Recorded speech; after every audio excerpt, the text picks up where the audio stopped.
Hello, and welcome to Shree's Sunday New York Times Read-Along. We will get going in just a minute. Please share. We are live on Facebook, Twitter, LinkedIn, and YouTube.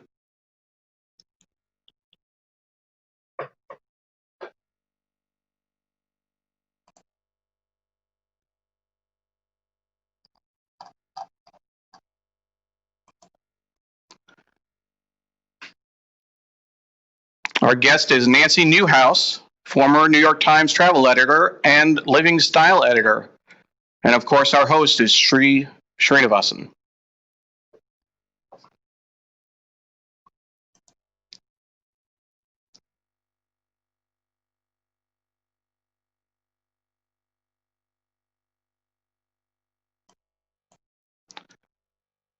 Hello, and welcome to Shree's Sunday New York Times Read-Along.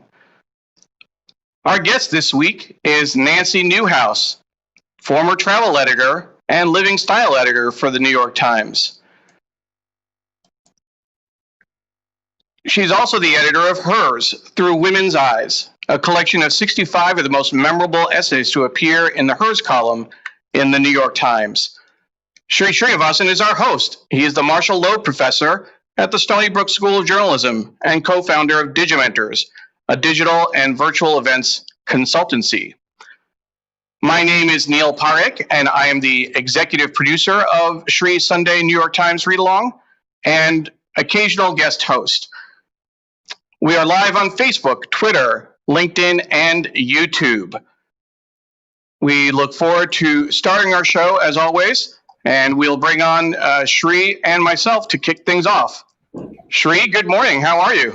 Good morning. Greetings from Puerto Rico, where I don't have the print Sunday New York Times, and that's why you're manning the New York Times camera, which you have out in your home outside Washington, D.C., with people watching from around the world. I love that light effect behind you, Neil. I know, right? It's this particular, I think it's this day of the year, December 13th at 8:33 a.m. There's like a little porthole window, and that's where the light's going to come from.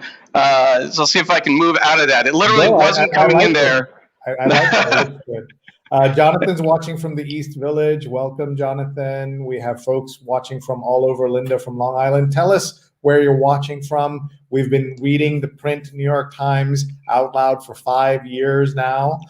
Patricia is watching on LinkedIn, and we're live on Facebook, Twitter, YouTube, and LinkedIn. So please tag your friends. This is going to be an awesome show. Paula's watching from Tallahassee, one of our terrific producers. Tag your friends. They can watch live or they can watch later. Look at Doug Levy watching from California. It's 5:33 in the morning, and Doug is a former guest on this show and a good friend. Thank you all for being here. Sudha Parekh's watching. Neil, it's great to see Auntie. Hi, Mom. How are you doing? And for what it's worth, Mom, I put on a red shirt for the holidays as you requested. Shree, I'm 47 years old. She's still telling me what to wear. Does it ever end? Does it ever end? I don't think so. No, I'm glad she's able to give you directions. And you're the style advice. Yeah, exactly. Patricia has a nice comment. It's interesting how the front page looks like Alfred Hitchcock's infamous movie Rear Window. We'll certainly get to that in just a moment. Laura is joining us from Philadelphia. Ted is joining us from Washington, D.C. Hello, Ted. Paulette is joining us from New York City. And Paulette, congratulations. If I'm not mistaken, you have a book coming out. So we look forward to hearing more about that. Please let us know in the comments. And Steve Taylor, of course, is joining us from Philadelphia, another one of our producers. He'll be on LinkedIn for you. Stefan Kaplan from Ramsey, New Jersey. And I know Stefan is particularly excited for the year in photos as a former photo editor for the New York Times. Joanne Black is back here. Hello. She's saying hello, Shree and team. Prudnya from Silver Spring. Ed Frank watching from Tel Aviv, from Israel. Good afternoon, Ed. I think it's probably afternoon over there by now, right? And Shubhra is watching from New Delhi. Our friend Tim Sohn is watching from Pennsylvania. You went out there once, right, Shri? It's not close. It's a little further out where Tim is, right? That's right. And we're all thankful to the people in Pennsylvania who did the right thing and have affected major change in America. Vineet's watching from Jaipur in India, beautiful part of India. Welcome, Vineet. Great to have you here. Bill Webster from Philadelphia, and welcome. And my mom acknowledging I still listen to her only occasionally, Mom, only occasionally. Patricia would like to know, Shri, how are you handling not having the print version of the Sunday Times? I know how I'm handling it, but how are you handling it? Yeah, we have more work for you, but I can tell you that we are. It's certainly different for me after having the paper every day and reading the San Juan Star, which is a perfectly fine small newspaper, is not the same. And I know Rupa doesn't mind not having the paper all over the house because it's like strewn all over the place. So she's happy not to have that around. Luis is watching from Philly. Wow, Philly is really representing today. Pennsylvania in the house. Nikhil from Connecticut. But we also have Martin from Buenos Aires. So again, we've had Tel Aviv, Buenos Aires, several people from India, and people from as far away as Manhattan. So thank you again for everyone for joining us. So we should definitely show people, before we go to the paper, some important announcements. First, we want to thank our production team, who we couldn't do this without you, in terms of getting the show out every week. Paula Kiger, Steve Taylor, Julia Weeks, and Carla Baranakis. It really does take a village to put this show on. And more importantly, this is what makes the show so engaging. You've seen Paula and Steve already share information in the comments, engage with people. Paula shared a link in Facebook to Paulette's book that I mentioned earlier. Thank you so much for making this show as engaging as it is. You can follow them at Big Green Pen, at Steve DeReeve, at Julia L. Weeks, and at Kabara. And specifically, thank you, Carla, for helping to put us in touch with Nancy, today's guest for the Sunday New York Times read-along. Shri, we also want to thank our sponsors. So first, let's thank Muckrack. Big thank you to Muckrack for all the work we get to do together. And Fundamentals of Social Media is a free on-demand certification course that anyone can take, mrac.co/social. More than 4,000 people took the course, and we're just so glad that people could participate. But check out Muckrack Academy. And we'd also like to thank Strategy Focus Group. Strategy Focus Group is a global team of human capital strategists committed to helping organizations solve people issues within your organization. They do that by working alongside you to solve your toughest problems and helping you capture your greatest opportunities. If you're interested in being a sponsor, please email either Shri or myself. You can reach Shri at shri@digimentors.group, or myself, Neil Parekh, neil@digimentors.group. And if you'd like to learn more about our sponsors, please go to readalong.link/muckrack or readalong.link/strategy focus group. Thank you again to our sponsors for all of the support that they've given us over this year. And we certainly want to thank Ron Thomas in particular for watching almost every week from Dubai, and has been a great friend of the show, and he was on the show early in the year. And of course, Greg Gallant and Mike Schneider from Muckrack. And Shri, you've been doing some work with Muckrack as well, right? Yes, that's right. And we have a show that we do with them as well. We produce it. And just a reminder to everyone that DigiMentors, the company that Neil and I work together in, we produce conferences, webinars, talk shows for folks around the world. And if you have a virtual event that you're planning, please talk to us in 2021, or if it's a hybrid event where some of it's in person, some of it's live, please talk to us. We would love to help you. We've done events for 50 people and events for 100,000 people, and we bet your events are somewhere in between. And Linda is tagging a friend, Rosemary. This is the show I mentioned. Looks like a very interesting guest today, and absolutely, we're looking forward to our conversation with Nancy Newhouse. And Joanne is saying our team is amazing. They absolutely are. Again, if you missed that, that's Paula Kiger, Steve Taylor, Julia Weeks, and Carla Baranakis. Absolutely an amazing team, and I want to make sure that we see their names and Twitter handles as well.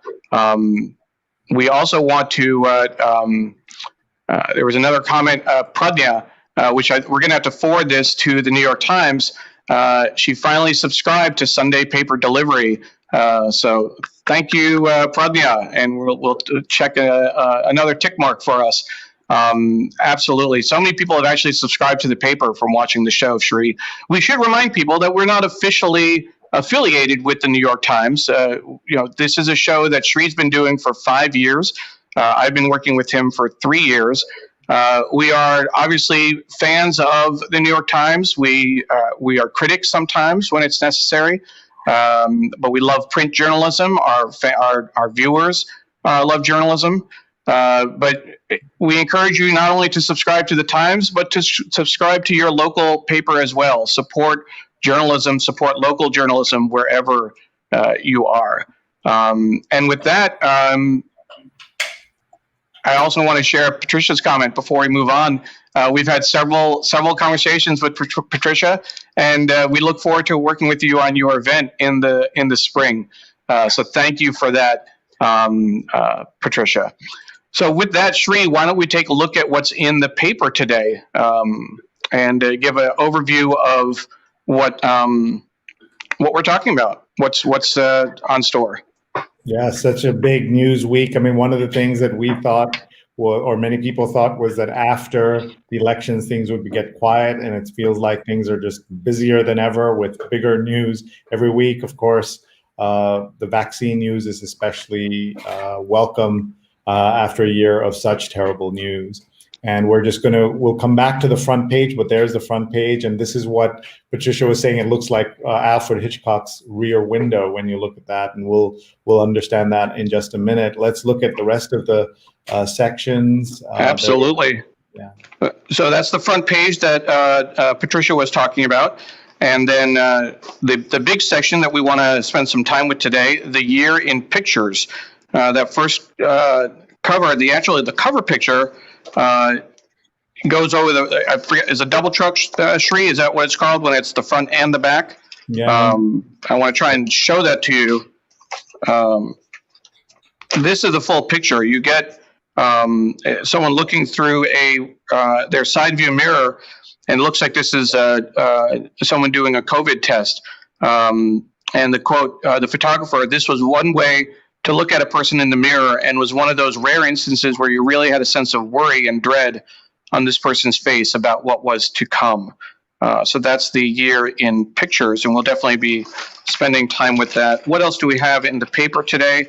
Puzzlemania, that's the other special section for today for all you puzzlers out there.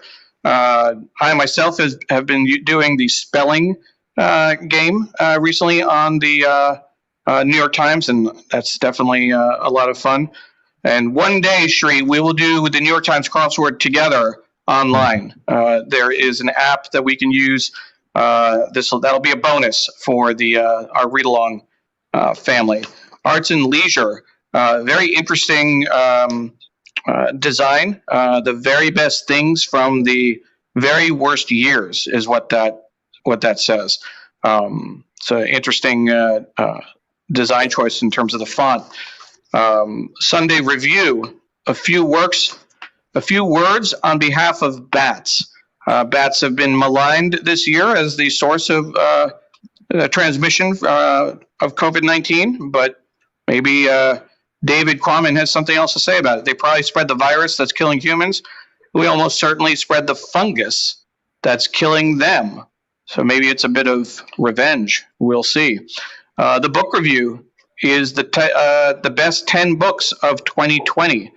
And so that's something we'll take a look at later. Sunday Business is also focusing on COVID-19. The scandal shrouds the king of vaccines.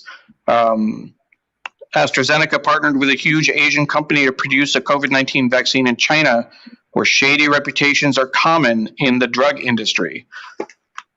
At Home is really interesting as well. Check this out, Shri. They've been doing a lot of interesting origami type projects in the At Home section, and their headline, they don't explain it in the subhead, but their headline is, "We're getting ready to wrap up the year." And again, another double truck. And here's the explanation. The cover captures details from life: to stop and see things, to be on the road and meet, the beauty of simplicity, from grief to hope. And my assumption is that they have just given everybody who got the print issue of the New York Times some wrapping paper for this year. So you could cut this out and wrap a gift with it. It's kind of hard to wrap a subscription, but a New York Times subscription is definitely a worthy gift. The last section we should take a look at, aside from the magazine, Sunday Styles. And the cover story is "Contenders for the TikTok Crown." Shri, are you on TikTok? Or have you been doing any dances lately? No TikTok dances, but I do occasionally look into TikTok and see what's going on there. They've had an interesting year, of course. So after years of being passed over by brands and management companies, Black influencers are banding together to shift the center of the online creator ecosystem toward Atlanta. So that's an interesting take. And that's the Sunday Style section. The last piece that we'll take a look at, and if we have time, we'll take a look at the behind the cover video. The New York Times Magazine. In the year of tragedy and isolation, the best screen actors gave us more than just diversion, by Wesley Morris and A.O. Scott. So that'll be interesting to take a look at. So that's the tour of the paper today. This is a view of it all laid out on our table. I think you can just about see the various sections. And I think that we can go ahead and bring on our guest, Nancy Newhouse. Shri? Yes, excited to have Nancy with us. And we want to tell everybody to stay tuned. We are going to do a special giveaway with Nancy, so stay tuned. You'll get a chance to win a copy of her book. So stay tuned for that. We are delighted to have her with us today as our guest, former travel editor and living style editor, the New York Times editor of Hers Through Women's Eyes, a collection of 65 of the most memorable essays to appear in the Hers column in the NYT. So with that, let's bring Nancy on. Hello, Shri. Hello. Hey, how are you? I was sympathizing with what you said about the print paper, that you don't get it in Puerto Rico, because I'm a real aficionado of the print paper. It just doesn't do it for me to read it online. And I also find in the morning to go out on the stoop and find that paper just gives me kind of a lift. Yeah, and that's why we should give a shout out to all those delivery men and women who delivered the papers, not just the Times, but the other papers as well throughout the pandemic, and are still doing it. We had Andrew Hacker on the show, a professor, political scientist, and husband of Claudia Dreyfus. They were both guests separately on our show, and he was talking about how he knows the name of his delivery person and how he was grateful to the delivery person getting up in the morning in the Bronx, 3:30 or so, to deliver the paper in time. It's really something special. Frontline workers come in all sorts of industries. Indeed. And we have great comments. Folks, we are talking to Nancy Newhouse. So let me just start by asking how you're doing and how you've handled the pandemic. Well, like everyone, I feel discouraged in the sense that it seems endless, but now that the vaccine is in sight, I can feel more cheerful. I live alone, and I'm spending an awful lot of time by myself, more than I ever have. I have family in Princeton, young nieces. Fortunately for me, I have a sister who lives about 7 blocks away. But, and I have a little house, so I certainly can't complain with a small garden. But I find almost the only way I can be with a few friends or with my sister is to be walking. We're not supposed to, either you're supposed to stay home alone or you're supposed to do something very, very careful. Of course, I go to the grocery store, but other than that, I walk in Central Park or Riverside Park. Happily, I'm placed in between the two, so I can choose. I'm not looking forward to winter if it's going to mean that one can't do walking. But I think this part, Manhattan anyway, I feel that just everybody you see wears masks. Maybe that's not the case in all 5 boroughs, but here, people are masked, people are careful, and I think we'll just get through it. Well, I'm glad to hear your optimism, and I'm glad you're staying safe. I'm curious, as you saw the tour of the New York Times and you got a chance to kind of step back and look at it, are you surprised that the paper is as robust as it is now, the print paper after all these years? Of course, you still get the paper, so you know it is, but just looking at it from a distance for a moment. It's robust, I think, because the guts, if I could call it that, the heart and soul is a little more poetic of the paper, is the marvelous people who make it what it is. And they're there, the reporters, the editors, all the people who do the footwork. It's just done a remarkable job, I think, of covering the whole COVID problem. It's also pushed forward photojournalism. Photojournalism, of course, has always been important, but now it can help convey a lot of things that one can't get to in person. But when I look back at my starting at the New York Times, which was in 1977, it's extraordinary, the changes that have happened. And I started at the paper when I had never worked at a newspaper. I had worked at Clay Felker's New York Magazine, which was the hot book at the time. Yes. And the New York Times decided to take the leap and do something for what was then called the old gray lady. The paper seemed not to be booming with advertising, and it seemed to be very, very serious, only almost about news and culture. So they started rolling out the special sections. And the first one was Weekend, I believe, and then Living, and then Home, and later on Science. And the sections gave a huge boost to the paper. They got a lot of attention. And for me, it was very exciting.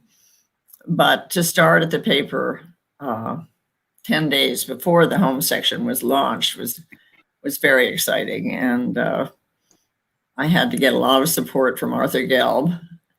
I don't know if you want to hear about one of the great characters of that era, or if that's too far away. No, but I would love to hear what was it like to be a woman editor at the Times at that time. I know you had folks who supported you, and you mentioned Arthur Gelb, legendary name, but was it a time of where it was difficult for women to get the roles they deserved?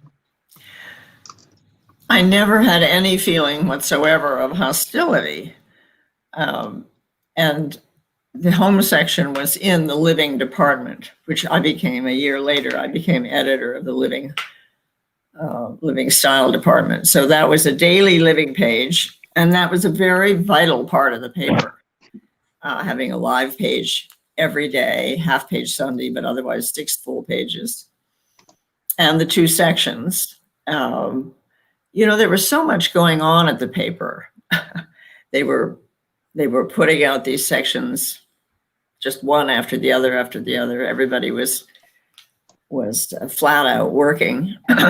So I didn't feel any animosity, but I think the whole larger issue of women being, say, foreign correspondents, or women being in the very top jobs of, let's say, deputy editors or whatever, those were issues, very much so. And later there was a suit against the paper for more inclusion of women. I didn't feel it personally because I was hands-on and I had a big job and I got a lot of support. Well, we're glad to hear that you felt supported. I'm sure some of the lack of hostility was because the way, as you said, they were not in line for the jobs that the men really were interested in, right? So that might have been part of it, but we're glad you had the support. And if you want to give shout outs to other names of people who were supportive of women and of you, I think that would be great to hear. Hadn't really prepared a list. Well, Gelb, although he was a somewhat controversial figure because he was a very powerful man, but he had his finger on the pulse of the paper. He knew what was happening everywhere at all times to everybody. And the section was laid out for me when I walked in the door. Otherwise, I wouldn't have been able to start so quickly. So there was one copy of the hers section, more or less done. But then from then on, it was up to me. And it was a big section. There were 2 full empty pages to fill. And Gelb had an uncanny sense of timing, and he would come over to me when he knew I was starting to prepare the next week's section. And he was a big, tall man, about 6 feet tall. And he would come over and say, "What do you need?" And what do you need meant I would tell him a story that I could use. He would go out over the newsroom, and reporters literally would hide under their desks because everybody was being pushed to produce so much copy. And he would grab some poor soul, a reporter, and describe the story, and he would put a big sell on it. This story is going to be one of the most talked about stories you've done. And then 1,100 words, and Nancy needs it Friday. And that was it. The deal was done. So that was a kind of support. But Jim Greenfield and various reporters, the old line reporters who'd been in style for a long time, were terrific writers. Enid Nemi, Nan Robertson, who wrote the book, The Girls in the Balcony, about the time suit, Georgia DeLay, Judy Clemsrud. They were terrific reporters, and they were known around town because the paper did a lot of party coverage. Now that maybe sounds giddy, but in fact, most of the parties were benefits. It would be like for the opening of the Met. There was a tea annually in Central Park for the Conservatory Garden. There was a big party that Doris Duke gave for the New York Botanical Garden. All those parties, we do first and second edition. They got a lot of coverage. And now that kind of thing, well, first of all, those parties don't exist anymore, but they did serve a function. You know, I think a lot of cultural institutions now that are in so much trouble because of COVID, like the Met Opera, I mean, and the theater and so forth, were very, very happy to have that kind of coverage. So there were the parties. That fashion, of course, is another area now that's been hit so hard by COVID. Fashion in those days was an exciting live thing. The Times covered the shows in Paris and in Milan and in New York, where there was a pecking order of who were the most important editors who got to sit in the front row.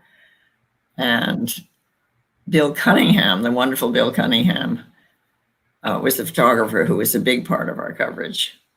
So there was a lot going on, and a lot of people participated.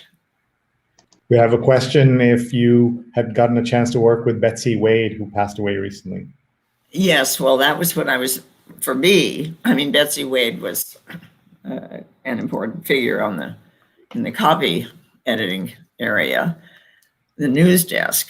But she, when I was travel editor, she was doing a column on sort of travel tips, things to know about traveling. And she was terrific. And this was the story that ran about her passing, and we did a tribute to her last week with several of our friends who and her friends who talked about Betsy. Yes, Betsy was quite something, and one of the meaningful parts of the Times is that wonderful reporters or editors like Betsy carried on for decades. It wasn't just a quick a quick flurry. But Betsy is being very, very well remembered in lots of ways. And very well deserved. Indeed. I'd like to hear a little bit about the Hers column, the genesis of it, and what it was like to run the column and be part of it. And then 65 of those were put together by you in this collection, edited by Nancy Newhouse, Hers Through Women's Eyes, Essays from the Hers column, where you touched upon everything from relationships with men, marriage, competing in the workplace, raising children, divorce, living alone, feminism, and abortion, math anxiety to making money. Bold portraits of singular women are a counterpoint to social issues and personal themes. The voices of women, their richness, their contradictions, are the life of this column and this book. And Hers was compiled and edited by Nancy Newhouse. Well, when the Hers column first appeared, and I cannot take credit for that myself, it was in the first issue of the home section. And Lois Gould, I don't know if this generation is aware of Lois Gould. She wrote a book called Such Good Friends. It was a huge bestseller. And her husband was a great friend of Abe Rosenthal's, the editor of the paper. Anyway, Lois and Abe Rosenthal each took credit for thinking of having the Hers column in the paper. But it's hard to imagine now, when there have been many, many columns done by women. But for the Times to do it, it was considered almost revolutionary. It was really stunning. And it was wonderful for the women writers. It gave women a platform, and an enormous amount of correspondence was received by the people who did write the Hers column, and I rotated them. Lois had a long run of 3 months, I think, which was about the longest. But some people would write 10 columns, some people would write 4 columns, depending. All different kinds of women writers, some very well known and some not so known. And I have a few names here if they would interest you, some of the better known columnists.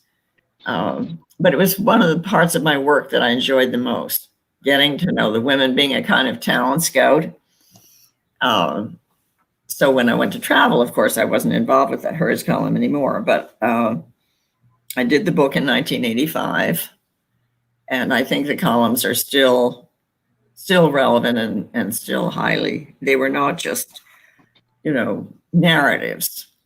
Like I went here and there, I had such and such a boyfriend. There was nothing like that. They were issues pieces. And so would you be interested in a few names of some of the prominent columnists? Phyllis Thoreau, Susan Jacoby, Maxine Hong Kingston, Gail Sheehy, Maggie Scarf, Neil Irvin Painter, who was a Black professor at Princeton, maybe not as well known as some of the others, very good columnists, Molly Haskell, Betty Rollin, Letty Cotton Pogrebin, she may have been on your show, Phyllis Rose, and Joyce Maynard, and that's just a few. And so this was weekly or? It was in the home section. It was in the weekly home section. Yes, right. Every week. And so one column once a week, is that right? Was Hers, yes. Mm-hmm. And then, yeah. And how did you get to pick that? Oh, by the way, here Nancy's letting us send out 30 hard copies of this book. Share the live stream on Facebook, Twitter, YouTube, or LinkedIn. We will track that if you just hit share right now, and then you'll have a chance to win. And there's a good chance because there are 30 hard copies of the book. We will contact you. We'll pay for the shipping. We're so grateful to Nancy for sharing this with us and with all of you. So please share the show right now on your Facebook, Twitter, LinkedIn, retweet, reshare, and you'll have a chance to win this book. Well, that's fun for me to think about. The book is out of print now, and of course on Amazon you can get used copies. But the new copies in good condition, which is what these are about $40. Thank you so much. Yeah. So you were saying, how did you pick those? Out of all of those columns, get to pick? Was that difficult? You mean how did I choose the writers? Yeah, that's right. Well, just the way you did in those days. You looked at Publishers Weekly. You heard about people. You read things. I read things by writers that I liked a lot in other publications. People submitted. There were plenty of submitted columns, and some people, writers, but they were professional writers, generally speaking. Almost everybody who did the column was a professional writer. And one of the things that thrilled them so much, and I heard this from Letty Pogrebin especially, she said the letters were so incredible, the intensity of the letters, and women who felt that the columnists were sharing something that they too knew in their lives and that it meant a lot to them. And we got an awful lot of mail on the column, and the writers themselves found it very gratifying. That's awesome. Let's maybe hear about one or two of the columns that you remember, the topics and why they still matter after all of these years. I didn't really. I didn't quite. There's so many. I didn't quite. Well, pick any. We'd love to hear about that for that. This one isn't particularly about current affairs, but I remember Susan Jacoby was one of the very good columnists. And one thing I forgot to say is that if a columnist did very well and wrote very interesting columns and got a lot of mail, sometimes we would use them more than once. And I shouldn't take credit as though I was the only person editing the column. When I was home editor, I was. But when I became head of the department, which included the living section, the home section, and the daily style page, which took up a lot of time and was important. Donna Guimaras, who was then the head of the home section when I became department head, Donna also had a big part in it. But I'm just looking at a column here by Susan Jacoby. I'll put my glasses on, the kind of thing that I think wears very well. She was writing about Anna Akhmatova, who was the Russian poet who led a very terrible life under Stalin and so forth in Moscow, and wrote a couple of wonderful books, including one called Hope Abandoned. And no, that was her friend, Mrs. Mandelstam. Anyway, Anna Akhmatova's poetry she wrote about, and her life and the suffering that she had, and yet the fact that she lived through it with incredible courage.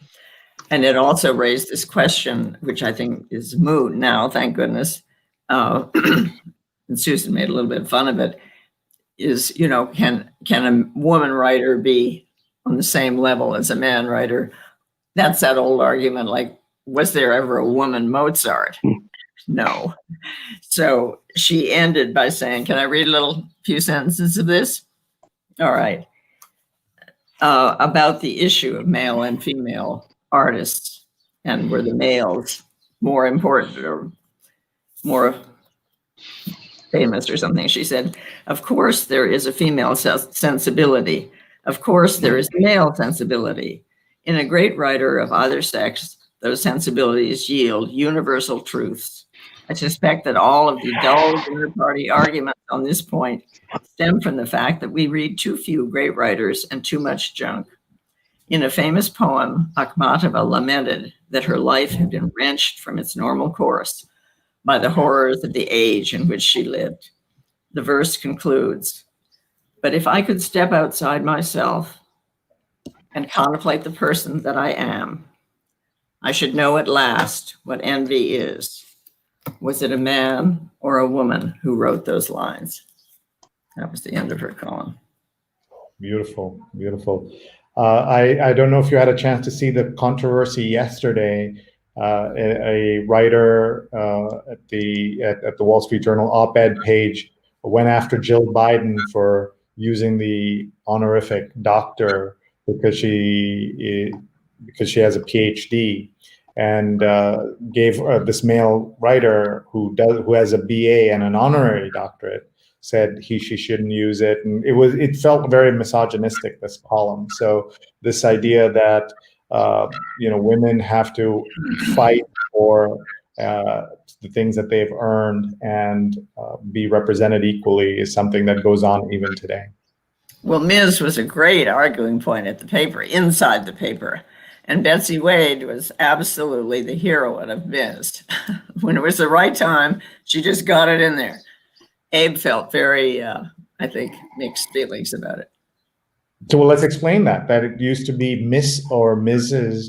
was the way that you were described if you were a woman in the paper. Yes, Ms. was considered by old line journalists, I think, to be sort of a new and unfortunate moniker. But of course, if you were talking of women, and did you have to say that they were married? Did you have to say that they were Mrs. or Miss? No, I mean, why? Men didn't have to. There was nothing in men's names that showed whether they were married or not. It was a very important thing to get across. But, you know, these were the old days, a long time ago. Many of the women's issues that now are hopefully, if not settled, in better shape. I do remember one style page story. It sounds kind of antique now, about whether married women should have their own checking accounts and write their own checks, or have it all done by their husbands. I know, it doesn't seem possible now, does it? But that was long ago. Well, Laura Silverman, a dear friend and a guest on the show, says, regarding the Wall Street Journal piece, ridiculous attention-seeking misogyny at its finest. Why the Journal published such drivel is beyond me. It's the op-ed section of the paper that did that. The op-ed was offensive, says Doug Levy, not just to Dr. Biden, but to everyone who, I mean, women. First of all, the fact that a man would give advice to a woman like that for any reason and do it publicly and feel like he has the right to do it was part of the issue. Before we move on, sorry, I didn't read the column. I will now read it. I'm certainly on we'll Dr. read the blowback side. at least. The column's not worth reading. Actually, it's a total waste. But what will be, before we get to the newspaper, today's paper, and read the news, here's Neil's comment. I'm proud to be the husband of Dr. Pamela Jean Stumpo. And hi, Pam. Hi, Dr. Stumpo. Great to always have your support of this show and of all the work that we do together. I was curious, any other things that would, like the Miss and Mrs. thing that changed in your lifetime at the paper, that you thought may not change that did? Were there other, maybe the foreign correspondence, that women who got to be that, so though they were still posting like husbands and wives together, and wives would often be like a trailing spouse and writing columns and things like that, right? That still happened. Well, there's still, I don't know the numbers on this, and so please don't take this as any kind of expertise, because I retired from the paper some years ago. So one of the interesting things to be about becoming travel editor, as I did in 1989, was that the whole female, male issue wasn't particularly relevant, because we had many women columnists. For example, the Frugal Traveler, which is a very, very popular column, was often done by a woman or a man, either way. So the issue of names and such didn't really come up. I feel in travel that it's no longer an issue at all, women and men, because obviously both can travel, both can publish. It doesn't really seem to come up much. There were some issues in travel that were other. It's obviously not a hard news section, and I don't envy anyone who's a travel editor now. It's so complicated with what's going on. But I do remember, and it reminded me of now in a way, when 9/11 happened, the paper was incredible. I mean, people came in from everywhere. I went rushing in. The minute we heard the attack was at about 9:30 in the morning, I think. People came in from everywhere. The paper was just boiling over with news. And the travel column, and a section in those days was published well ahead. So the section for the coming Sunday and 9/11 was on a Tuesday. was done. I mean, there's nothing I could do about that. But then the following week, that section had been put together. And in those days, the art closed separately from the type. So I was going to come out with a travel section on the front page that made no acknowledgement of 9/11, which I just couldn't stand, because the art at the top had closed and the art at the bottom of the page had closed. So the only thing that could be changed was the type in the middle. And fortunately for me, the art at the top was of a train. It was such a relief to me, not a plane, because maybe one doesn't remember, but people did not want to get on planes then for different reasons than not getting on planes now. They just wanted to drive, to be in a car. So I had to tear up the next few sections. But in the meantime, I was facing the section that was about to close that had a travel section, no acknowledgement of 9/11. So I realized, because I couldn't move the art, it had closed, I could take out that middle strip. And I called up a good writer I know, and Francine Prose, who was fast and smart. And I was terribly busy because I was tearing up and assigning for the new sections. I said, Francine, can you think of something?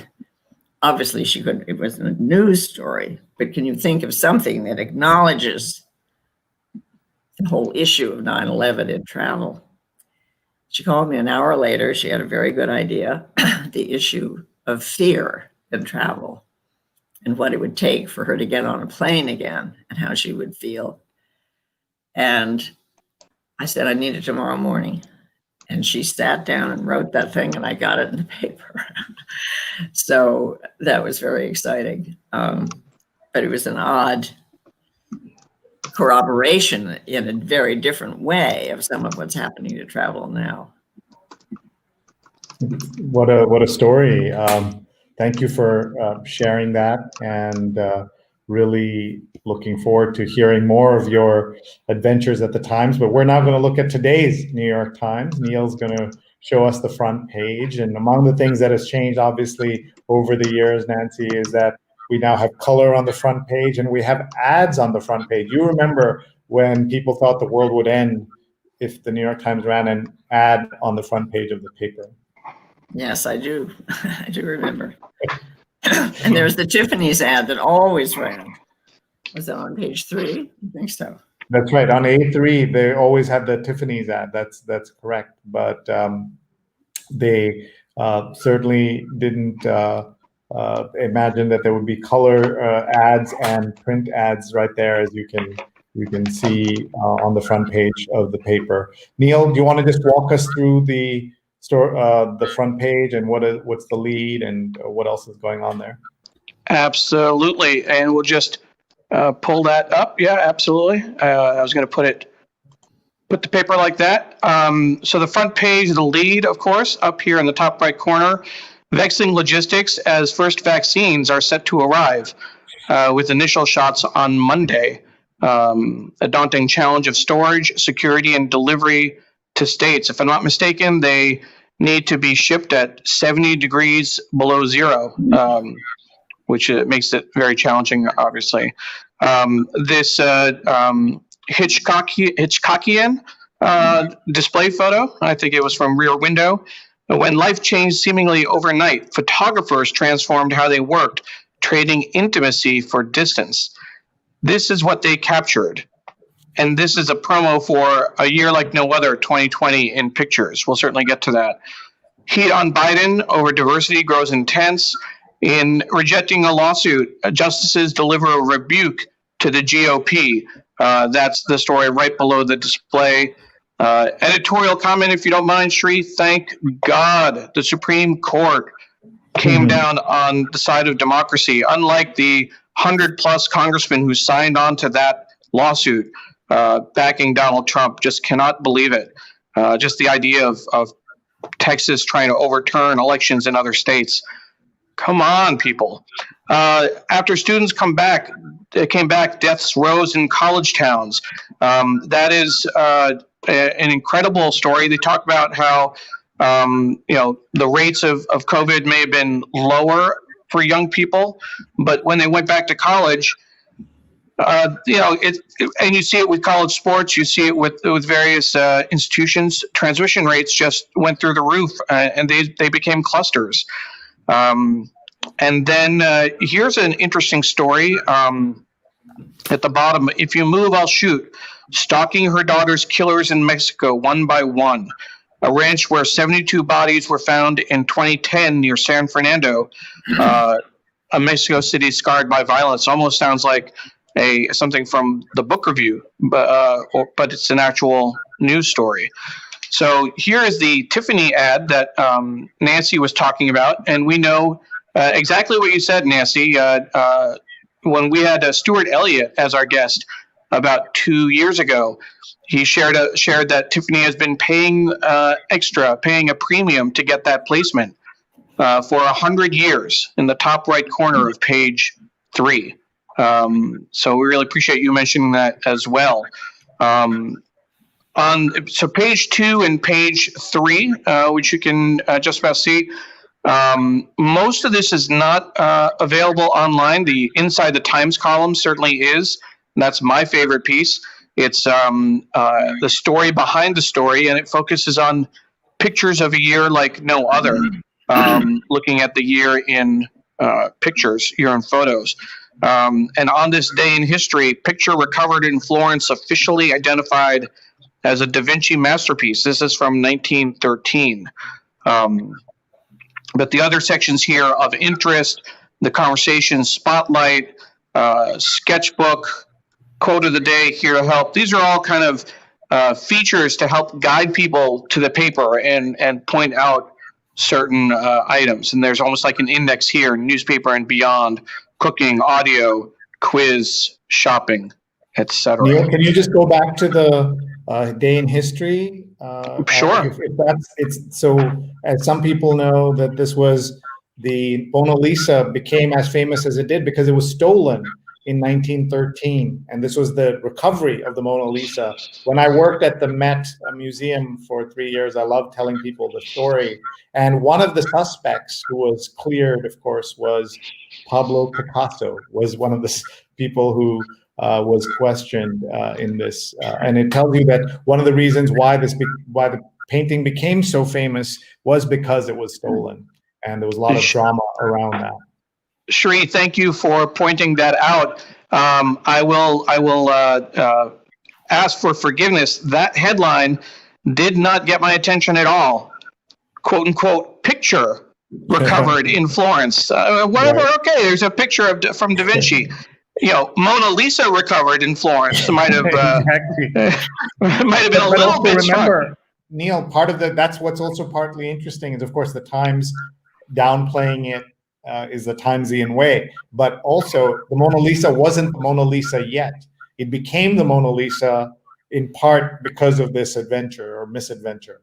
So that was part of it. But you can imagine a tabloid newspaper would be Mona Lisa found, right? Absolutely.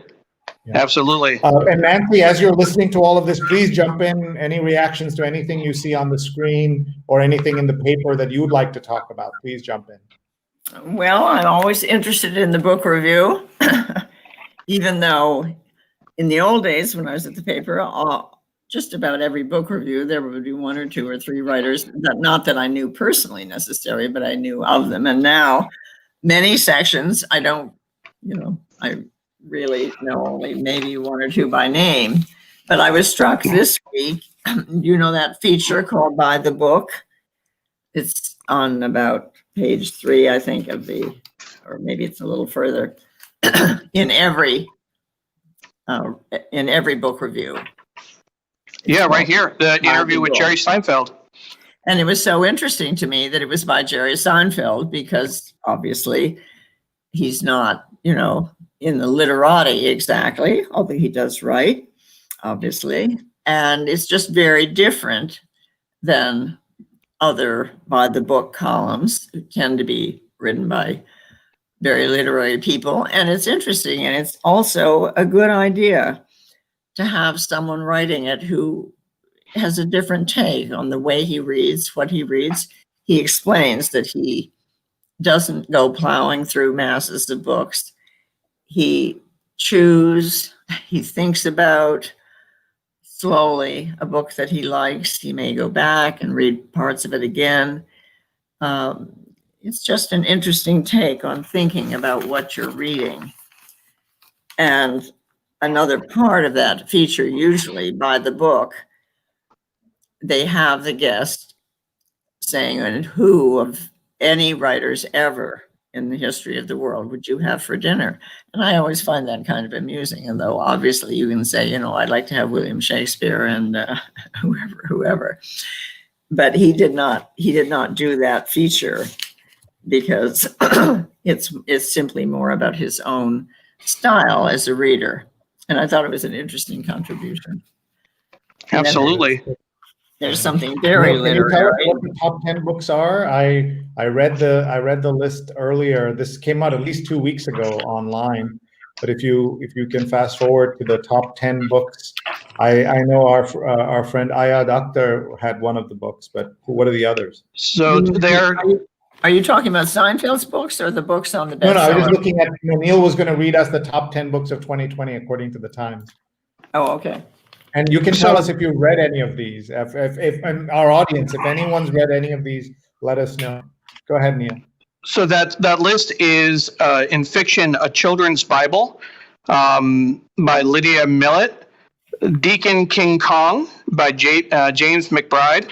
And I remember when that came out, Shri, that there was a special section. They did a special excerpt from the book back in the spring. Hamnet, a novel of the plague by Maggie O'Farrell.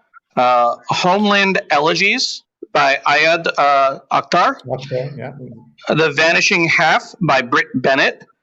Those are all fiction. I guess that may be 5. 1, 2, 3. Yep, 5 fiction, 5 nonfiction. Hidden Valley Road, Inside the Mind of an American Family. A Promised Land by President Barack Obama. Shakespeare in a Divided America, What His Plays Tell Us About Our Past and Future by James Shapiro. That book was referenced last week in our show with Peter Baker and Susan Glasser. Uncanny Valley, a Memoir by Anna Weiner. And War, How Conflict Shaped Us by Margaret Macmillan. So those are the 5 that I would point out, nonfiction. There are 2 books around Shakespeare in the top 10, and Nancy just mentioned William Shakespeare as well. So Shakespeare is with us, alive and kicking, as we can see in spirit at least. And so folks, in the comments, tell us if you've read any of these books, if you recommend holiday reading for any folks who want to get one of these books. So please tell us. For folks who missed it, it's Hamnet, a novel of the plague by Maggie O'Farrell, one of the fiction books. It's how the death of Shakespeare's 11-year-old son, Hamnet, in 1596 may have shaped his play Hamlet, written a few years later. But those are the 10. Laura's comment here. I've read Deacon King Kong, The Vanishing Half, Hidden Valley Road, and just started A Promised Land. All excellent. Thank you, Laura. Well Steve done. is putting in a link to this as well. Paula has done that on Facebook, Steve and LinkedIn. And for everyone who's just joining us, we're talking to Nancy Newhouse, former editor at the New York Times, and reading the paper with her. Please share this with friends and family. They can watch now or watch later. And this hour and a half show will restart immediately as soon as we're done around 10 o'clock Eastern time.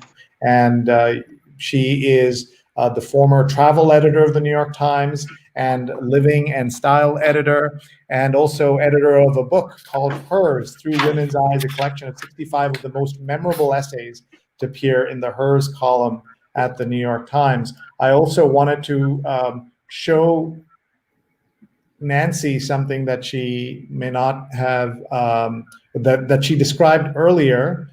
Here I found the September 23rd, 2001 cover of the New York Times, of the travel section. So let me put that on screen here for her.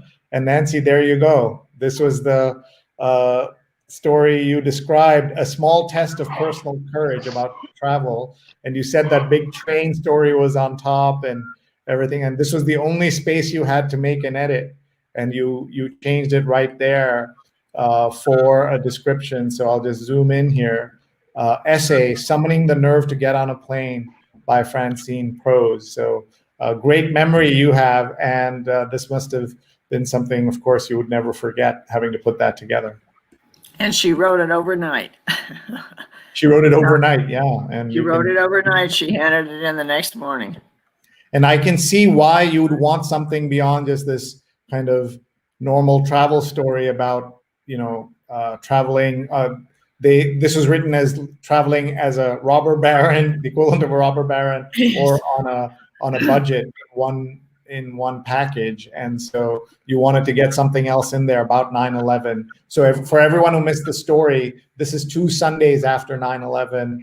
Everything was already closed. The art was already closed in the paper because it was done ahead of the text. So the only space that Nancy had was this small strip in the middle. And so she commissioned an essay by Francine Prose and had that run in the paper. So I thought that was fascinating. And so thank you for sharing that. I have one more thing to just connect those days and today, if I can pull that up here. And that is that this is an ad that ran in the same issue of the New York Times from Pfizer, talking, we discover and develop medicines. We wish we could make a medicine that could take away the heartache. And so this is about 9/11 and the tragedy of 9/11 and United Way, where Neil worked for. I didn't know about that. Interesting. Pfizer points to United Way, American Red Cross, Twin Towers Fund, and the Salvation Army. And just a few minutes ago, I saw on Twitter that the first trucks, the FedEx trucks, are rolling out with the Pfizer medicine to deliver to the various states. And we're filled with hope at the moment that this will save many, many lives and bring us back to normal, such as it was. But of course, there's a shortage of these vaccines. There's not enough to go around. Lots of things still to happen, but I am cautiously optimistic about the vaccine. And Mara says, love this. And thank you, Mara, for jumping in here. And lots of comments. Francine Prose, love her. What a great story she added after 9/11. So Nancy, you're getting kudos many years after for that selection. Liz Presman, who was watching, is talking about the various book selections and says, I haven't read any of these, but Hamnet sounds fantastic. And what have you been reading lately, Nancy? What books do you recommend? What would be on your list of books, must-read books for the year? Well, I'm going back in some ways. I am kind of puzzled, and I don't know if other readers, listeners have had this experience. If you had told me a year ago that I would be alone in my house, spending much of my time here, I would have thought that I would have read, let's say, all the rest of Proust in French, which I've only read half of, and then I would do these vast reading projects. But I really have not. I've been very puzzled by the way my day seems to be broken up in all kinds of small ways. And of course, I'm reading and listening to watching too much television, getting anxious when I listen to Rachel Maddow and so forth and so on.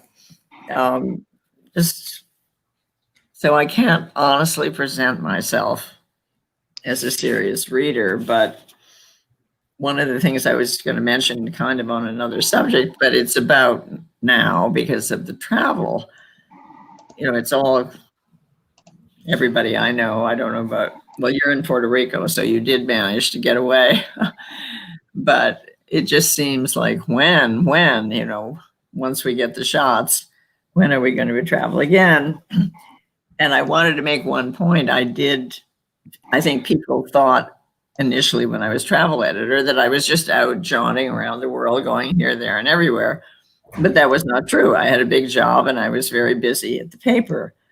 But I did ask the paper to send me a couple of years, every 2 or 3 years, on a big, ambitious trip. And I wanted to make the point that the Times was, and still is, very careful about ethics. I never, ever told anyone where I was going, that I was travel editor. My secretary knew not to say anything about the New York Times, because obviously it would influence the way you were treated. And, if the hotel thought you were the travel editor of the New York Times, they'd come rushing up with, a tray of champagne. So I was extremely careful. And on some of the trips, my husband, I'm sad that I lost my husband many years ago, but anyway, my husband would go with me. He was a lawyer and very informative and helpful too, but he paid his own way. His tickets, his travel, obviously not for the room or whatever, but this was an important feature. And even the freelancers, the frugal traveler, all these people were told, you absolutely never, ever identify yourself as being with the New York Times. But on these trips that I was sent on, they were quite wonderful. And I think now, maybe I'll never see these places again, but I did make one wonderful trip to Southeast Asia with Vietnam, Thailand, Myanmar, and Cambodia. Neither Japan or China, which I'm sorry about now because I haven't been there. And in Africa, Zambia, Botswana, and Namibia, all these things were fascinating and, of course, gave me lots of ideas for stories. Thank you for sharing that. We also want to do a shout out to Amy Vership, the travel editor of the Times, for hosting us at our home. Neil got to drive from DC and visited Amy at her home this year with Seb Modak, who did the 52 places to travel, and they talked about, they did a New York Times read along from her house, which was really exciting. And this is a piece that you wrote in 2004, Nancy Newhouse, about your visit to Rajasthan. And we have a viewer from Jaipur watching this morning, so that's awesome. Let's just read the lead. It says, I was sitting in a pleasant bungalow in the desert in Rajasthan, India, thinking about dinner when I felt a strong twinge in my jaw. How could it be? I hadn't had tooth trouble for 25 years, and nothing had happened to that tooth or any other that I was aware of. But the message from the lower right molar could not be ignored. That throb, long forgotten but unmistakable. I said nothing to Lily, my friend and roommate for the trip, as we walked to the dining room bungalow, where the Nepalese chef prepared simple, delicious meals for our small group. Chewing carefully on the other side throughout dinner, I blessed Indian with Nepalese touches cuisine for its many slow-cooked vegetarian dishes. Our group walked back through the magnificent silence of the desert night, and I went to bed with a Tylenol and the fervent hope that the ache would disappear by morning. So tell us the rest of that story. Well, it became terrible pain. I had no idea. I'd never had that kind of pain. It turned out to be explained when I got back to the US as an infection in a root canal that had been done. So down in the underneath in the gum, this infection was brooding away, and it was really ghastly pain. I couldn't just ignore it. So I went ahead of the trip and said, listen, you've got to help me. I'm in terrible shape. And so as a group, we all drove to the nearest town, and there were no telephones in the standard way, but there was a telephone you could crank up in one of the stores. And we cranked up because one of the women in our group knew someone, an American, who lived in Udaipur. And because I certainly didn't want to go all the way back to Delhi, that would have been ghastly. So as it was, I had to leave the group, and there are always drivers in India. You can always get people to drive you anywhere because there's so much unemployment and people need work. So they arranged with the group that I would drive alone with 2 drivers all the way down to Udaipur, which was quite a distance, but at least I didn't have to go back to Delhi. And Udaipur is a beautiful lake town where we were also going to stay ultimately. So the group joined me back there. And the American friend who had retired there because she found it very beautiful gave me the name of her dentist. And I went to her dentist in fear and trembling, having the crazy ideas Americans have that only American doctors know what they're doing. Quite wrong. This doctor was wonderful. He spoke fluent English. He had all the equipment. He looked with the x-rays and so forth. And he said, I'm not going to go in there and clean this up because that could cause more problems. He said, you just have to take a lot of painkillers until you get back to the United States and then go immediately to your doctor and have it all fixed. So that's what I did. I ate soft food. I took a lot of medication. I was probably a little bit gaga, but I was able to continue the trip. And Udaipur was very beautiful. I loved northern India, where we were traveling in Rajasthan. So I made it. But that's the only time in all the traveling I've done that I had a really bad situation.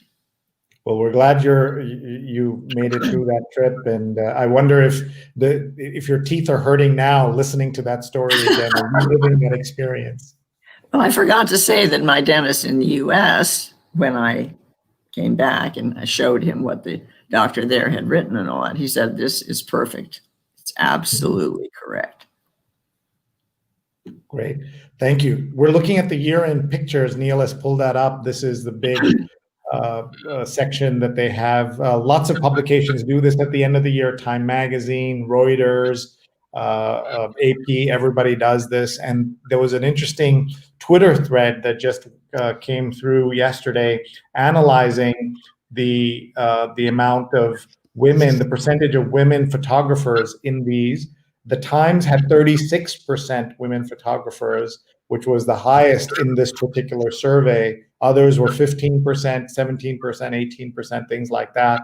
So, the struggle to make sure we have equal representation continues in so many ways.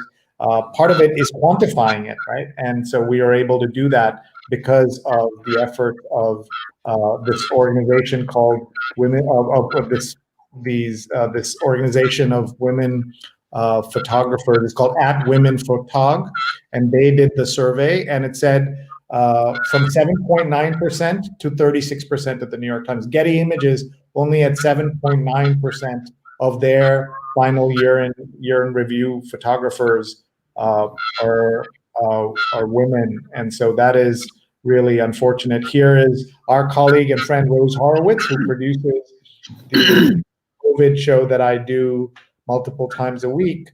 She has the stats here. You can see Reuters 19%, AP 15%, CNN 15%, Nat Geo 27%, and New York Times 36%. And she says, women represent 50% of the population. And I bet one of the problems here is that the photographers considered aren't, it isn't 50% women in many of these publications to begin with. And so that's what you're seeing reflected here. Any thoughts, Nancy, as you look at this? Well, it's just fascinating to see the huge role that photojournalism is taking now in travel, as it has to. Photojournalists could go to places nobody else will go and show us things, at least reminding us. But I did laugh out loud when I saw a piece in the New York Times that said, "How to pretend you're in Paris." I thought, I think that's a bit of a reach. How to pretend you're in Tokyo. But it was all done with pictures. Nice. Neil has a tweet. Please follow him @Neil Parekh. If you want photos by women, check out @WomenPhotographs' own compilation of the best photography of the year. And I presume it's all by women. So Sri, sorry, Sri. So I was going to say, this was the piece that I had shared. Women Photograph had put out this really great analysis, very detailed on each of the photo sources, Reuters, AP, Getty Images, etc., as you mentioned. And when you look at that, so I had pulled that out. But more importantly, Women Photograph also shared a list of 100 photographers, women photographers, and their pictures from 2020. So it's also important to share that as well. So that's certainly, and that's where I'd put that out, tagging Rose, Stacy, Gender Avenger, Gina Glantz, Jen Vento. These are all colleagues. We had Gina and Jen, our former guests, on the read along as well. And I just want to do a shout out to Jess Esch. She's a former colleague from United Way. She worked in Maine, but she does an annual tally of the New Yorker and the New Yorker cartoonists.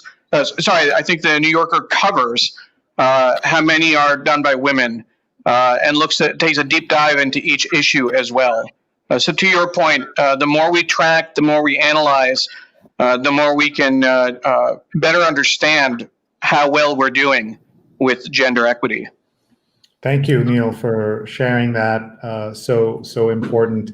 Let's keep going. A reminder to everyone, we're talking to Nancy Newhouse, former travel and style and living editor of the New York Times. We're talking about the news and so much more, and some of her adventures on behalf of the Times and at the Times.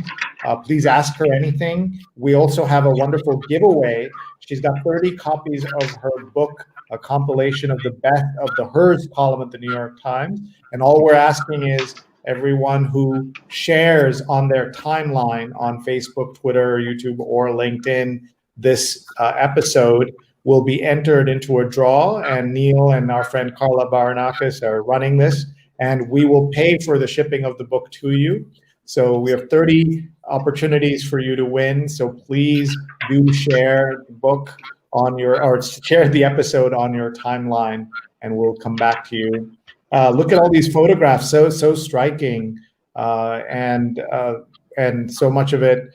Now you're seeing look at this hug through plastic in tragedy as this is being shared now. So sad to see this. And a contrast, Shri, this is a rally in Ohio back in April where crowds chanted "Open Ohio Now" at the State House in a protest against the governor. Just incredible.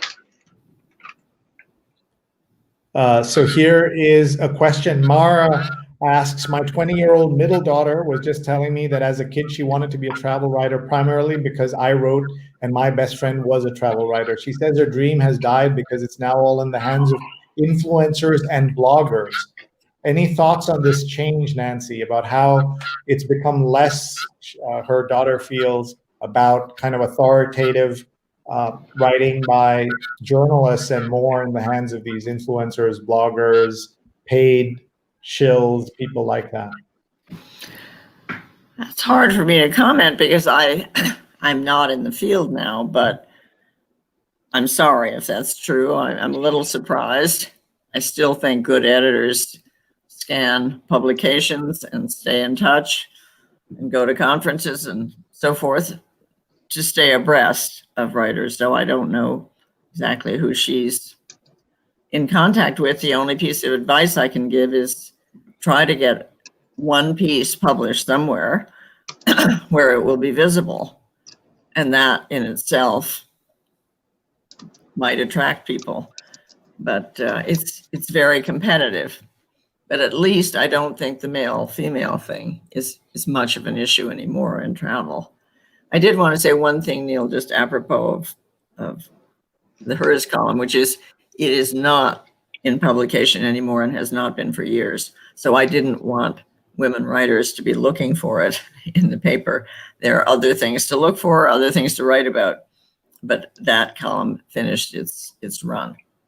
Thank you for sharing. The column finished its run, and I had just updated the ticker, as you mentioned that, Nancy, that the book itself is not available in print as well. So the giveaway is, in fact, extremely special to get hard copies of the book.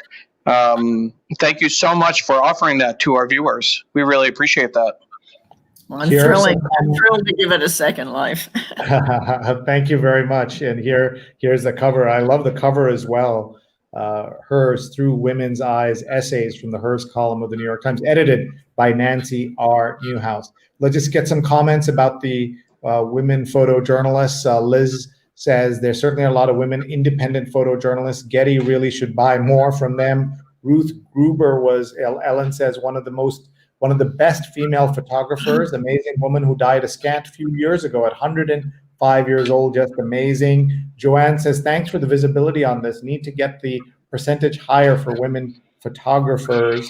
Lots of comments coming in, and we certainly appreciate that. And here is Diane sharing the episode. Diane, a good friend of the show, with a former guest, Kate Byrne, and says, this is an episode you will want to listen to.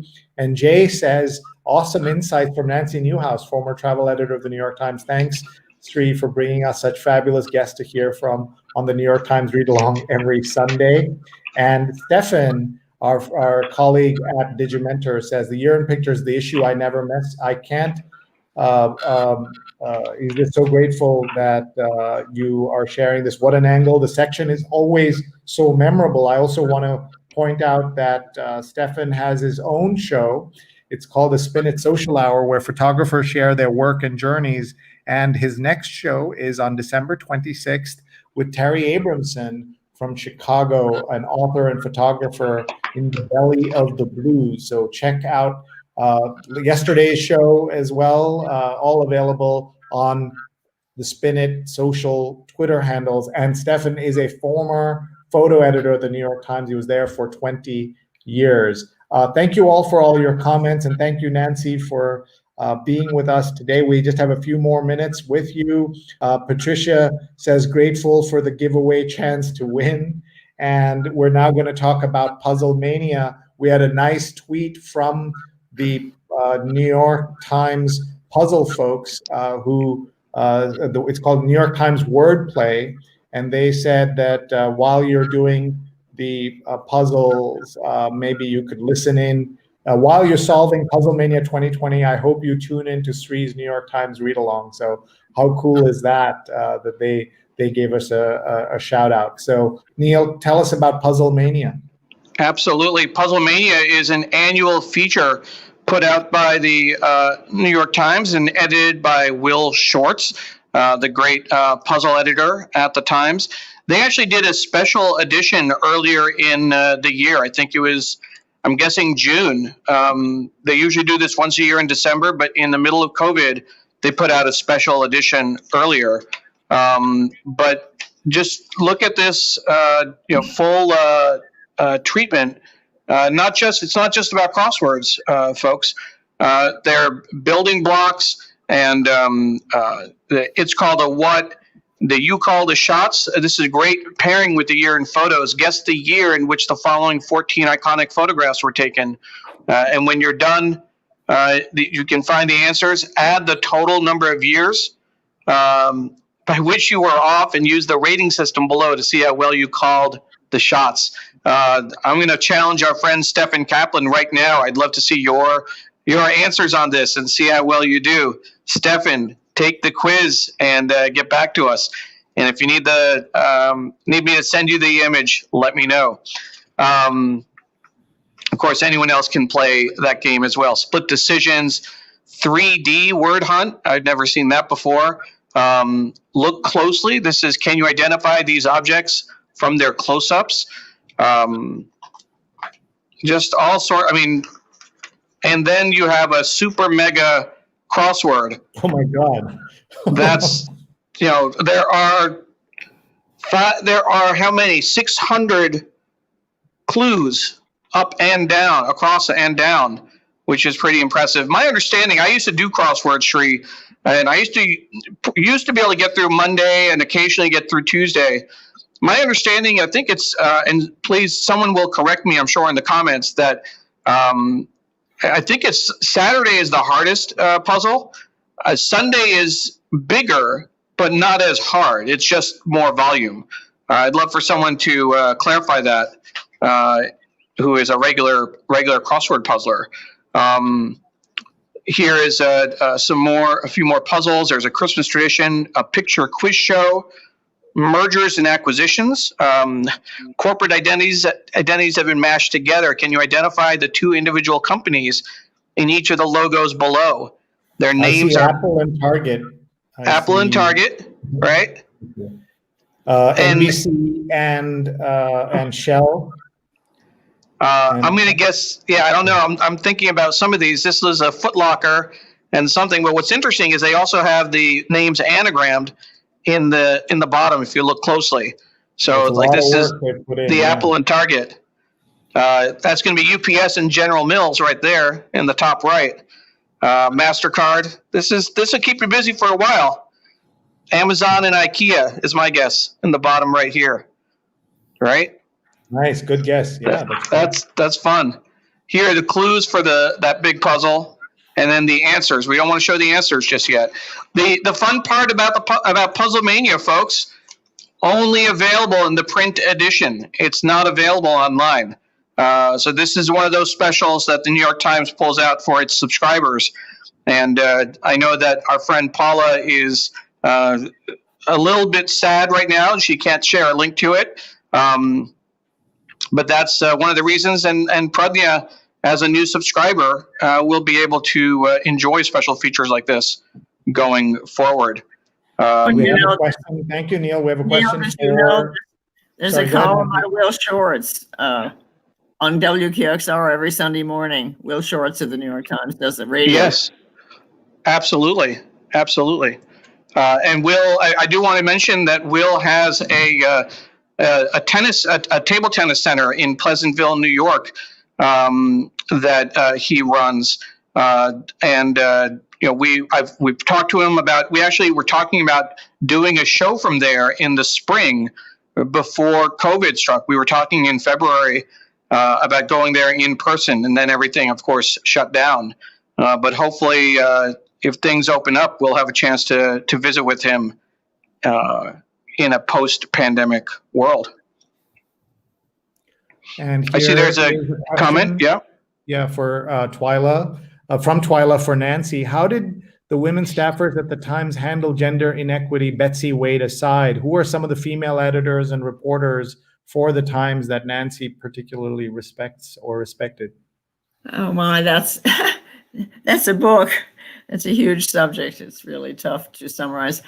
I should say that I was in a somewhat awkward position in terms of the Times women's suit, because I was brought in by management in a good job for a woman, an unusually good job for a woman. So I couldn't say I've been treated badly by the New York Times. So I was not part of the women's suit, and I want to be upfront about that, much as I feel deep sympathy for women's issues. But as you know, Betsy Wade obviously was very important in the newsroom. And really, women like Susan Spano, who wrote The Frugal Traveler for many years, it's women writers like that I considered people who carried the ball for women, as opposed just by being good, by being talented, by being out there, as opposed to my having a role. I will say, should be a little bit off the record, but I met with a very small group, very quietly, of women editors with Max Frankel to talk about the issue of more women foreign correspondents. But of course, that's deeply complicated by issues of family. So there's still a lot to think about and talk about. I'm sorry that's not more conclusive. But thank you. We appreciate that. And by the comments still coming in about all the puzzles, I love crypto quotes because you learn great historical quotes. Ellen says, my dad did the Times 7 days a week in pen, including the Sunday he died. Ellen, thank you for sharing that. And Pradnya says her kids are already all over that puzzle section. And Mark says the New York Times has got to be one of the hardest in the world. I like the local because it's easier. I believe that some of the cryptic crosswords in other countries, India and England, are also very tough. Somebody who knows both, in other countries can tell us as well. And just great that people are sharing this. Love the authenticity and transparency. Thank you, Nancy, says Patricia. So people love the Kremlinology, as they used to say about the New York Times. And so you're sharing some of the light on that. So thank you for that. We have just a few minutes left with Nancy Newhouse. Feel free to ask her anything, folks. We have lots more in the paper we didn't get to look at, but I'm curious about, Nancy, when the hers column ended, did it feel like the right time to end it? Was there any discussion about, did it take a while to come to that conclusion?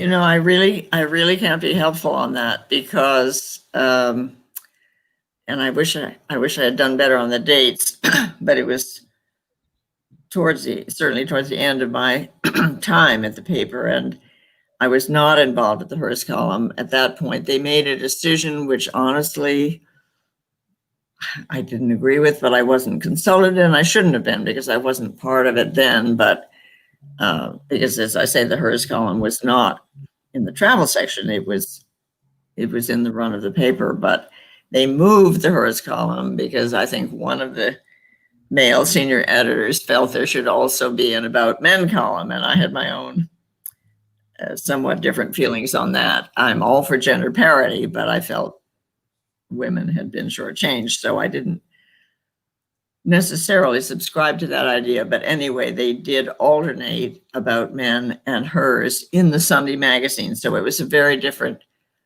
enterprise than I had been involved in. I really had nothing to do with it, and after not too long, it just stopped, and they started doing something else. And I think at that point it had lost momentum, and it had lost its raison d'etre. Can you talk a little bit about this issue of gender parity in that sense? There are men who will say that by highlighting women, you're putting down men, or it's a zero-sum game, and why, so you started to talk about it. If you could expand on that further. Well, what do you mean exactly? Sure, you tell me about. No, like you were saying that, people would say, if you're going to give this much attention to women, there needs to be, this goes back to the talk of International Men's Day. The joke is, of course, isn't every day International Men's Day. And so how do you help people understand why it's okay to emphasize women? It's hard to plunge into this now because things are deeply in transition. If I go way back, way back, I worked on the first issue of the hers of Gloria Steinem's magazine about women, and that was so long ago, and it was very necessary at the time. A Ms. magazine, that was. But it's very different today, and it's hard for me to just point at one thing that needs to be done. I think it's simply a question of fairness, and I don't think, for example, the idea of the hers column would be needed now when so many columns have been done for and by women that it's almost become a cliche, whereas at the time it was considered brand new. Now, I think it's the subject matter that should rule the day. The subject matter should be done well by a man or by a woman without prejudice one way or the other. And we're not there yet, but we're way ahead of where we used to be. Thank you for sharing that. It comes up most often in things like foreign correspondence, because it's not necessarily easy for a woman if she has a family, especially, and so many things play into it. But there's still a need for much more openness in terms of women and their abilities. Thank you. I just wanted to, since you mentioned Gloria Steinem, I want to show this picture taken 25 years apart of me with Ms. Steinem. This is, you can see the 25 years have been much kinder on her than they have on me. And Neil and I got to work on an event out of Omaha that our company produced with Gloria. And I got to take this picture and share it in my newsletter, which is also a chance for me to plug my newsletter, srinet.substack.com. It's just come out. It comes out every Sunday. I hope folks will subscribe to it. But this picture, and to hear that you got to work on the early issues of Ms. is pretty cool. So thank you for. Shri, I just want to be clear on one point. At that point, which was a long time ago, I was not an editor. The editing was done by Gloria and Clay Felker, who often, well, they battle it out over what should be on the cover and so forth. I was just a lowly scribe. I was a secretary and an assistant.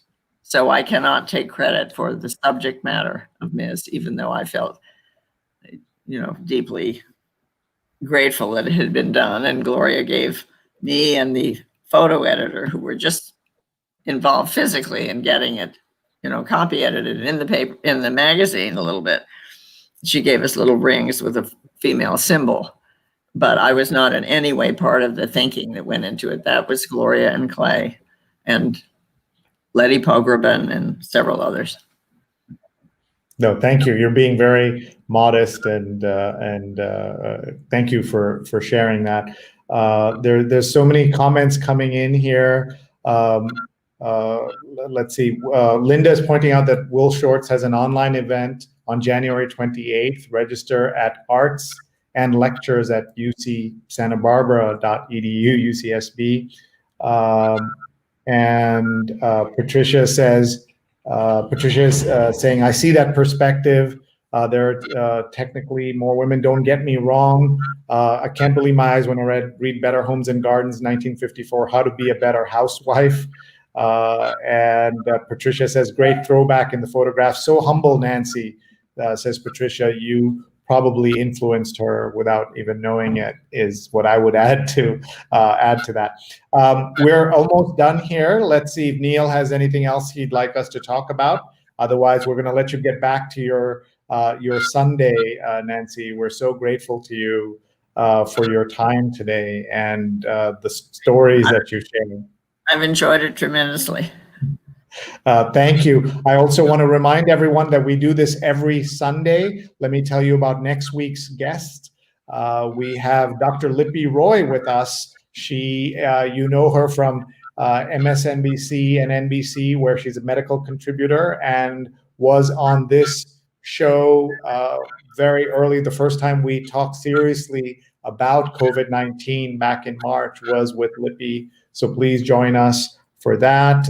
My COVID show continues, and this Thursday with Comedy Night within Diaspora, we have 4 awesome comics who will be with us, and so please join us for that Thursday night at 9 o'clock. This Tuesday at 9 p.m. Eastern, we'll be doing an episode about the farmer strike in India, which many of you know is one of the largest protests that we have seen during the COVID issue. It is not a COVID story, but it is about what's happening around COVID. And also a reminder that our friends Sujana Chandrasekhar and Marina Kurian are hosting She's on Call, which will run right at 11 a.m. Eastern time. And they have 2 guests, registered dietitian Rachel Lustgarden, and Joanna Miragaya is with us, an endocrinologist. So this is a show that our company produces with Sujana and Marina, 11 a.m. Eastern time. She's on Call, and Sujana is one of our loyal viewers, and she's here, and our team produces that. So great to— And of course, Shri, that's Dr. Sujana Chandrasekhar and Dr.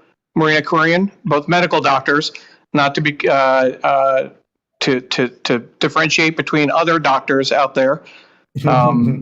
And of course, Lippy Roy as well. It's so important to recognize that and celebrate that in our hosts and guests. Doug is saying that was another fascinating show. Thank you to Nancy Newhouse for sharing that with us. Nancy, the comments are still coming in, so thank you for for that, and just great to have everybody here. And Linda says, thanks for another great show. Stay safe. And just great to have Nancy with us for these 2 hours. I learned a lot, Nancy. I'm very, very grateful to you. We're going to do some housekeeping here, so we will let you go. And thank you for being with us. Oh, 1 second. Sorry. Just getting some background noise. Go ahead, Nancy. Yes. Should I speak or not? I just wanted to say it's been very enjoyable, and I wish I'd had time to name more of the wonderful colleagues like Joan Crone, who worked with me when I first was at the paper, and Jan Benzel, who was my travel deputy, and on. And Alex Ward, a male, who was living editor and deputy. So it was a mixed bag of wonderful people and a rich experience. Thank you. Thank you. And I just want to say I got to work with Jimmy Greenfield, and so it was nice to hear. A friend and supporter. Yeah, nice to hear his name. And a true honor, says Patricia, hashtag women's history. Jonathan says, great show. Mara says, amazing show. Thanks, Sri and Nancy, great show. And Kathleen's going to go back and look at the first part of the show, and everybody can do that. This will run as soon as we're off the air. This will run again, and we are just super grateful to everyone who watched. And don't forget, if you share the episode, you have a chance to get one of 30 copies of the book that Nancy has generously given to us to give away, and we will pay for the shipping of the book as well. So, Neil, we should say in the next couple of hours, people can continue to share. I was going to focus on during the live stream, but we can give it till noon today, just so we have a little a window for people to share it. So if you watch it, if you're going back, I think Kathleen said she was going to go back to watch the beginning portion. Kathleen, if you hadn't had a chance to share it yet, or if you hadn't heard about the giveaway, please feel free to do so. I wanted to take a moment and just to thank Nancy for her efforts and her persistence to make sure that we could have you on the show today, Nancy. So thank you very much for all the time you spent in prep and making sure that this could be a great experience for everybody. What wonderful stories and recollections. And it's as we discussed, we just wanted to sit back and enjoy and hear you talk about your career and your work and your perspectives. You did not disappoint at all. So thank you. Thank you, Nancy. Thank you all. You've been very supportive. Thank you. Absolutely. Thank you very much. Yeah. Okay. So with that, we'll just wrap up a little bit. Sri shared his newsletter earlier. And I just wanted to make sure that people had a chance to see it. It came out right before the show started, and it's Shri's Sunday Note, and talking about what if Facebook is broken up. What an interesting, hearing and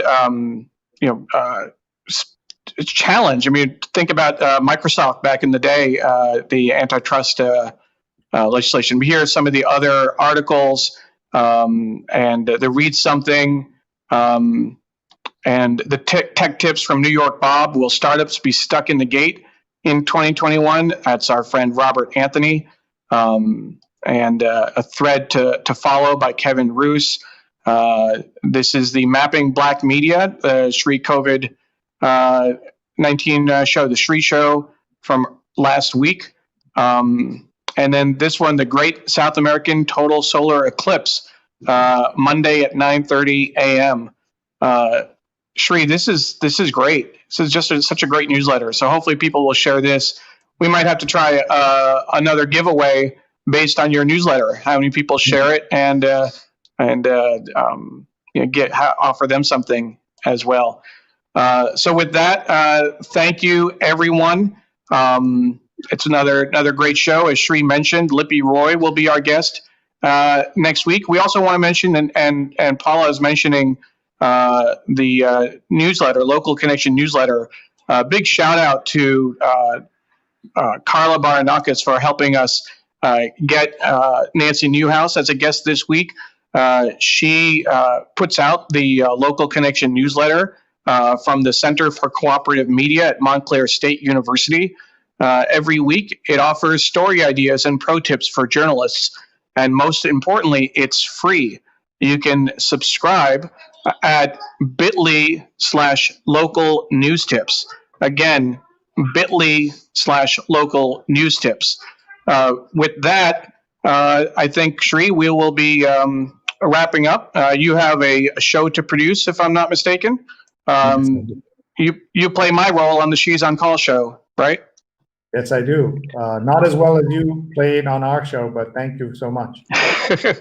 Well, thank you, everyone. And make sure to check out that year in photos. Beautiful online as well. And you'll have the show, we'll replay right on Facebook, Twitter, LinkedIn, and YouTube right when we're done. Our guest, of course, was Nancy Newhouse, former travel editor and living style editor of the New York Times, editor of Hers, Through Women's Eyes, a collection of 65 of the most memorable essays to appear in the Hers column in the New York Times. Thank you, everyone. Bye-bye.